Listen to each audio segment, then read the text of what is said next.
Assalamualaikum warahmatullahi wabarakatuh. Kami dari kelompok 3 akan mempresentasikan hasil kerja kelompok kami yang berjudul Keteladanan Ibnu Rusyd. Adapun isi materi, yang pertama riwayat Ibnu Rusyd, yang kedua sejarah Ibnu Rusyd, yang ketiga karya-karya Ibnu Rusyd, dan yang keempat keteladanan Ibnu Rusyd. 1. Riwayat Ibnu Rusyd. Nama lengkapnya adalah Abu Al-Walid Muhammad ibn Ahmad ibn Rusyd, lahir pada tahun 520 Hijriah atau 1126 Masehi di kota Cordoba, Andalus, Spanyol. Dari keluarga bangsawan dan terpelajar, ia termasuk sosok ilmuwan yang memiliki semangat tinggi di dalam belajar. Terdapat suatu riwayat yang menjelaskan bahwa dirinya tidak pernah terlepas dari membaca buku kecuali di malam saat orang tuanya wafat dan di malam pertama hari perkawinannya. Pendidikan awalnya ditempuh di Cordoba. Di sini, ia belajar ilmu tafsir, hadis, fikih, akidah, bahasa Arab, matematika, fisika, astronomi, logika, filsafat, dan kedokteran. Cordoba saat itu dikenal sebagai kota ilmu, khususnya kajian filsafat yang sepadan dengan kota-kota lainnya seperti Damaskus, Baghdad, dan Mesir. Setelah menyelesaikan pendidikannya pada tahun 1159 Masehi, ia dipanggil oleh Gubernur Seville untuk melakukan reformasi pendidikan. Setelah itu, pada tahun 1182, ia diangkat sebagai hakim di Cordoba. Beberapa bulan kemudian, ia pergi ke Maroko diangkat sebagai penasihat khalifah, menggantikan Ibnu Tufail 1105 sampai 1185 Masehi. 2. Sejarah Ibnu Rusyd. Selain berasal dari keluarga yang terpandang, Ibnu Rusyd dikenal sebagai seorang yang jenius. Di dunia barat, Ibnu Rusyd dikenal dengan nama Averroes. Ibnu Rusyd termasuk pemikir terbesar dalam sejarah manusia. Ibnu Rusyd sendiri pernah menduduki beberapa jabatan, antara lain sebagai qadhi atau hakim di Sevilla dan sebagai qadhi al-Qudat atau hakim agung di Cordoba. Di samping itu, beliau juga aktif dalam kegiatan politik dan sosial.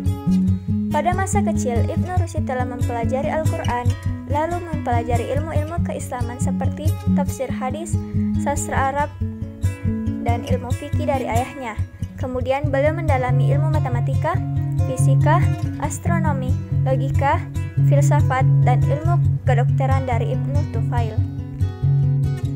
Ibnu Rusyd juga dikenal sebagai seorang dokter ahli hukum dan filsuf yang paling populer pada periode perkembangan filsafat Islam pada masa itu, yaitu 700 sampai 1200 Masehi.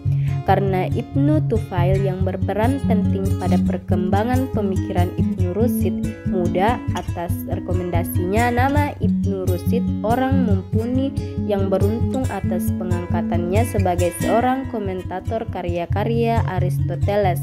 Ulasan-ulasannya terhadap filsafat Aristoteles berpengaruh besar terhadap kalangan ilmuwan Eropa. Selain itu, Indonesia juga banyak mengomentari karya-karya Ibnu Sadam pendahulunya seperti Al-Farabi, Ibnu Sina, Ibnu Bajjah, dan Al-Ghazali. Komentar-komentarnya itu banyak diterjemahkan orang ke dalam bahasa Latin dan Ibrani. 3. Karya-karya Ibnu Rusyd. Karya Ibnu Rusyd terdiri atas 28 buku filsafat, 5 buku agama, 8 buku hukum Islam, dan 10 buku kedokteran. Dalam bidang filsafat, cara berpikir Ibnu Sina disempurnakan oleh Ibnu Rusyd, sehingga pengaruh dalam filsafat Eropa lebih besar dari pengaruh Ibnu Sina sendiri. Ibnu Rusyd banyak mengarang buku, tetapi yang asli berbahasa Arab. Yang disampaikan kepada kita hanya sedikit. Sebagian besar adalah buku-buku yang telah diterjemahkan ke dalam bahasa Latin dan Yahudi. Berikut ini karya-karya Ibnu Rusyd yang sampai kepada kita. Yang pertama yaitu A. Bidayah al-Mujtahid wa Nihaya al-Muqtasid fi al-Fiqh.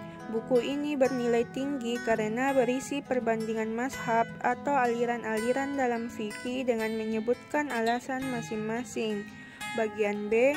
Fals al-Maqal Fima Baina al-Hikmah wa Asy-Syari'ah. Buku ini dimaksudkan untuk menunjukkan adanya persesuaian antara filsafat dan syariat atau mencoba mempertemukan agama dengan filsafat. Buku ini pernah diterjemahkan ke dalam bahasa Jerman pada tahun 1895 Masehi oleh Müller, orientalis asal Jerman. C. Manahij al-Adillah fi Aqaid al-Millah. Buku ini menguraikan pendirian aliran-aliran ilmu kalam dan kelemahan-kelemahannya. Buku ini sudah diterjemahkan ke dalam bahasa Jerman oleh Müller pada tahun 1895. D. Tahafut at-Tahafut. Buku ini sangat terkenal dalam bidang filsafat dan ilmu kalam, serta dimaksudkan untuk membela filsafat dari serangan Al-Ghazali dalam bukunya Tahafut al-Falasifah. Buku Tahafut at-Tahafut berkali-kali diterjemahkan ke dalam bahasa Jerman. Adapun terjemahannya ke dalam bahasa Inggris dilakukan oleh Van den Burg yang terbit pada tahun 1952 Masehi. 4. Keteladanan Ibnu Rusyid. Menurut catatan sejarah, Ibnu Rusyid semakin produktif dalam berkarya sesuai bidang dan ditekuninya. Karya-karya yang dihasilkan telah menunjukkan beberapa kepopuleran. Pada masa tuanya, Ibnu Rusyid semakin masyhur dan dikenal di berbagai belahan negara. Ibnu Rusyid wafat pada tahun 595 Hijriah atau 1198 Masehi. Keberadaan Ibnu Rusyid yang berprofesi sebagai dokter ternyata tidak banyak diketahui oleh khalayak. Seorang sejarawan bernama Sarton mengatakan bahwa kebenaran Ibnu Rusyid dalam filsafat hampir menutupi prestasi Ibnu Rusyid di dunia pendidikan dan kesehatan. Padahal dia adalah seorang dokter yang ternama pada masanya. Meskipun berasal dari keluarga kaya dan terhormat, tidak menjadikan Ibnu Rusyid bermalas-malasan. Beliau adalah seorang yang mencintai ilmu pengetahuan, cerdas, dan selalu mempertahankan ketaatannya kepada Allah Ta'ala. Selanjutnya, keteladanan yang dimiliki oleh Ibnu Rusyid adalah 1. Menciptakan berbagai macam bentuk karya seperti tahafut yang dimana melakukan pembahasan terhadap butir demi butir apa yang dianggapnya keberatan terhadap Al-Ghazali. 2. Selain itu ada pula fasal maqal fi ma bainal hikmah wal syari'ah minal ittisal yang dimana melakukan penjelasan terdapat hubungan daripada agama dan filsafat. 3. Selain itu, Ibnu Rusyid memiliki berbagai macam bentuk pemikiran yang dimana dianggap berbeda, seperti melakukan pengembalian daripada pemikiran yang dimiliki oleh Aristoteles untuk ke dalam bentuk aslinya. Bahkan hingga orang Eropa menyebutkan bahwa Ibnu Rusyid adalah seorang juru tafsir yang dimana memiliki martabat yang dimana tidak akan lebih rendah daripada Alexander the Apollos. 4. Memiliki sebuah pandangan yang berbeda di mana mempelajari filsafat adalah sebuah hukum wajib yang dimana dalam setiap kegiatan yang dilakukan oleh manusia akan memiliki hikmahnya sendiri sebagai sebuah bukti daripada adanya Tuhan Yang Maha Esa.